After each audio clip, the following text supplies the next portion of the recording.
ገብርኤል የተባለ ለድንግል ነገራት መልካም ዜና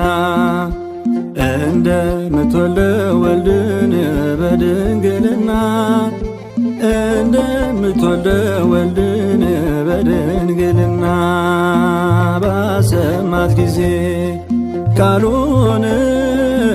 ቅዱስ ገብርኤል በለዛ ድንግል ቀረበች ወደ እርሱ ፍጹም ትሕትናን ይዛ ባሰማት ጊዜ ቃሉን ቅዱስ ገብርኤል በለዛ ድንግል ቀረበች ወደ እርሱ ፍጹም ትሕትናን ይዛ